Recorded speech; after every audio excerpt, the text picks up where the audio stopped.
it is your buddy Peace and Harmony with you here today.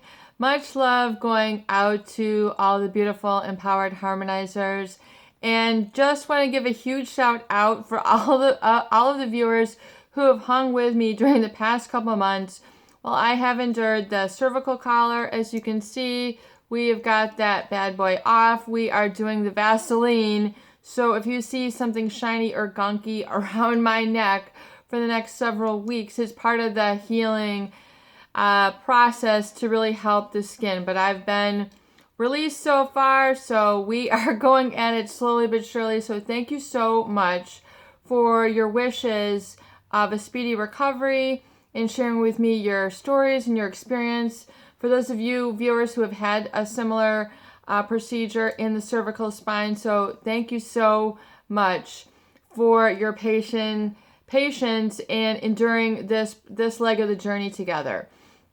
And we are zooming in and focusing in strong and solid on a great viewer question, and that is to look at more examples of boundary violation. Specifically, what does it look like? What does it feel like? What does it sound like? So you know where your boundaries are, because what oftentimes occurs is that if you have been through boundary violations for a period of time or chronically, in other words, for as long as you can remember, or you just feel that, this has been in the name of love, that you have had to just sort of, bend over backwards for people, that you really don't know where your boundaries are or belong, or what it feels like, or how to really distinguish between the two. So, for example, a boundary violation can be against your feelings or emotions. You don't feel that way. You don't think that way. You don't really have that feeling. That did not happen. Don't be worried about that. It's an invalidation of your emotions. So you can have a boundary violation of your emotions. And this can lead to brainwashing and gaslighting when you begin to doubt your feelings, what you've seen, what you've felt, what you've heard, what you've known. And you then begin to take their assessment or perspective of the situation beyond your own. So you can have boundary violations emotionally. Trying to use doublespeak to cause you to minimize your feelings. In other words, it's not so bad. This happens, it's weird.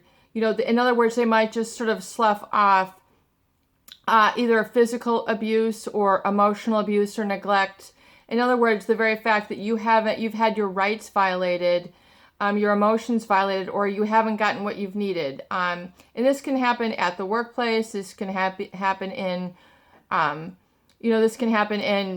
familial relationships between husband and spouse, where you're then, your true feelings, your true needs are just sort of skipped over. They're just sort of ignored. In other words, if someone doesn't give you the training that you need at work, and you're like, well, what do I do? This can be a violation of boundaries. Well, just do whatever. In other words, they're not respecting your needs, your feelings, your wishes, what you need to do to move forward. For example, in the healthcare arena, if a doctor does not advise you, guide you, or inform you or educate you as the patient as to what to do, and just leaving all up to willy-nilly. This can be a boundary violation when your questions are not addressed. In other words, they just go unaddressed. We see this a lot in political speech, where they just are very disrespectful. The press asks a question, and then there's no answer. They, are completely off topic. So very off topic responses to what you're asking about. In other words, your needs are not addressed.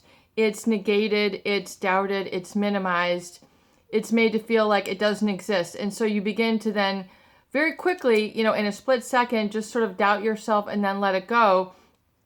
But eventually a true feeling and a true need will pop up again and again and again. In other words, it becomes more noticeable, it becomes more pronounced, it becomes more severe, and more noticeable to you. And then you hit sort of a rock bottom, where essentially, you need to do something about it. The relationship is that uncomfortable. What are some other boundary violations? Not letting you pursue your interests, your business needs, or your expenditures. Oh, you don't need to spend money on that. You don't need to pursue this business. You don't really, that's sort of foolish. That's foolhardy. That is, what's a good, excuse that's superfluous. You don't really need that. That's just too indulgent. Something that's just, a frivolous expenditure. That's frivolous when it's something that you really need. And so they're negating your needs and what you want to spend on. And it can be something that you truly, need and want, and then it's your right to be able to use your funds as you so need and dictate, but they'll try to truncate or sever what you should pursue. In other words, negate your talents, negate your interests, negate what you should be spending your money on. It's a boundary violation where you truly, have the right to take care of yourself emotionally, spiritually, psychologically, physically, and make decisions which are going to enhance and improve your outcome of such. So if they're trying to tell you that, you don't need something, again, it becomes a violation of your boundaries. In other words, your needs are on the inside of your boundaries. You have an energetic, ethereal space around you, and you know you better than they know you. So oftentimes they can allude to the fact that they know you better than you know you. And it's like, no, this is what I'm experiencing.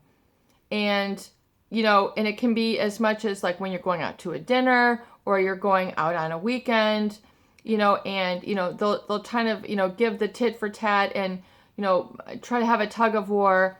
And so, realize that's why it's so important oftentimes to go no contact or spend some time alone so that you can know your feelings, your needs, like get them out loud and clear so that there's beyond the shadow of a doubt, this is what you're interested in.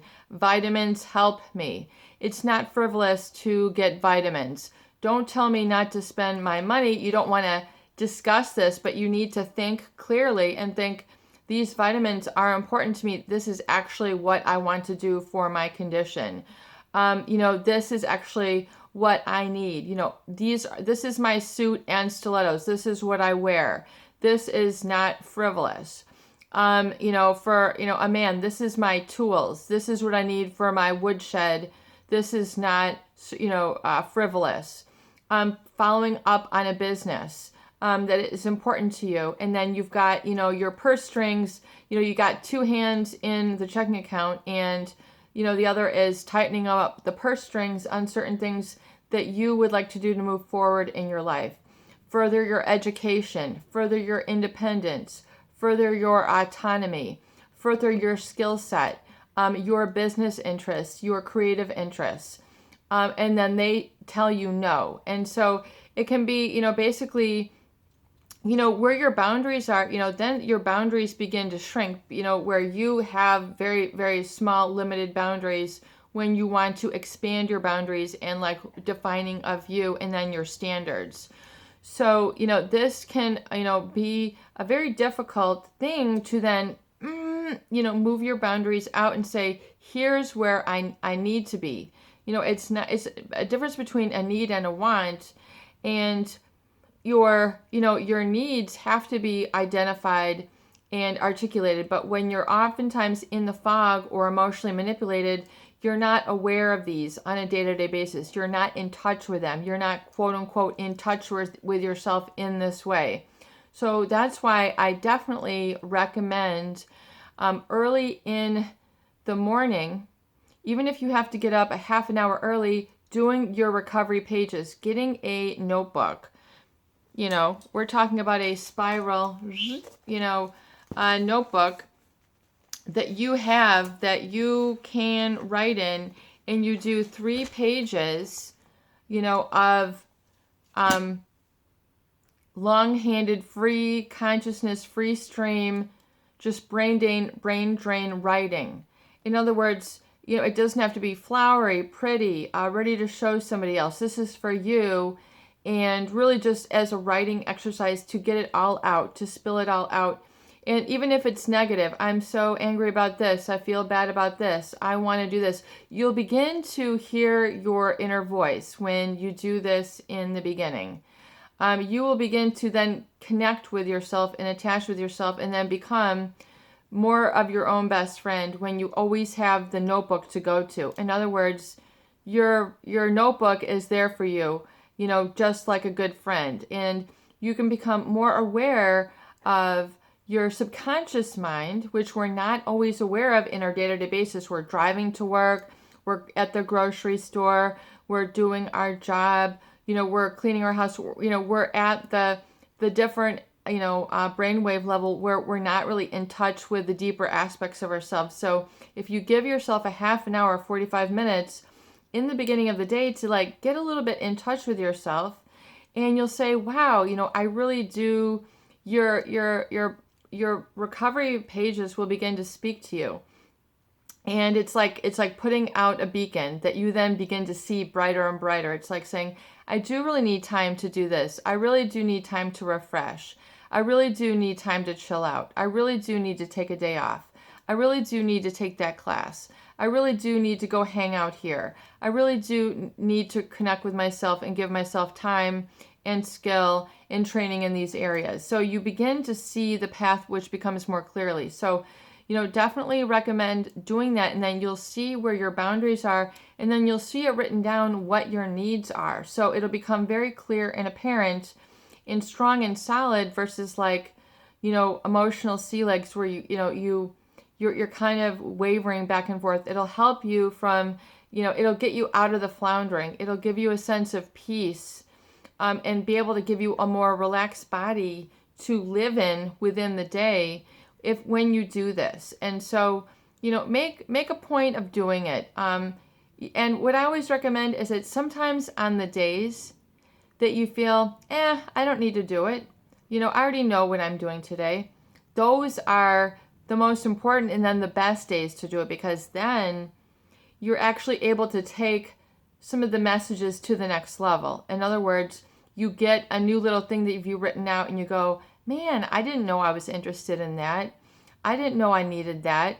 And it's like the subconscious part of you that's really absorbing and processing and digesting and extrapolating the nutrients from what you're working through begin to really become clear and evident, and then give you that little firmer, positive, orderly direction thinking where you can go, and it redefines you through time. And so you need to work on this consistently, and then it'll help you to better declare your boundaries. And so when you're up against people who are emotionally manipulative, self-absorbed, you'll realize that they're kind of in their own bubble, and then the things that they try to throw off, the negation of what you're, of who you are, what you need, what you want to put your time and attention in, what you want to put your finances in.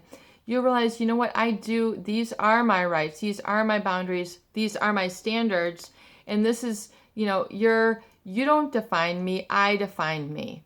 You don't put the standards and judgment on me, I elevate my standards and release the judgment. You'll find you'll go a lot further in your life, your emotional life, when you begin to let go of the harsh judgment and conforming to the judgment and standards of others, and erecting it from within, so that it's actually like an internal guideline. It's an internal standard. So you're conforming and living by your own standards and your own boundaries, and then finding your balance, a stronger, healthier, more vibrant balance of such. So it's like a sculpture that becomes a little bit better when you etch at it and work on it day by day. So that is your life. Your life becomes a masterpiece in the making. And so if you can identify this, so that's why it's so good to watch videos like this in the privacy of the videos. It gives you a moment where we can sit here and reflect and say, okay, now I can see the boundary violation. Now I can see what it is. I can get like a bird's eye view. I can, set aside my perspective now and reflect back and say, okay, now I see where this was really getting me between the ribs. Now I can see where this was cutting me off the kneecaps. Now I can see what happened. Now I can see where my needs weren't being met. And now I'm taking myself and I'm hauling myself to get into a better place for myself. It's like you're getting away from the chopping block, which oftentimes people who are narcissistic or psychopathic, they can really be like an axe or a saw emotionally to people, just cutting them. And then sometimes the wound can be pretty deep and pretty profound to the point that it really gets your attention, and it's not a quiet relationship. It becomes, you need to vocalize, and you need to make some actual audible, kinesthetic, real changes within yourself, and then audible, kinesthetic, real new connections in your mind as well. It's really lessons learned. I mean, it's really like taking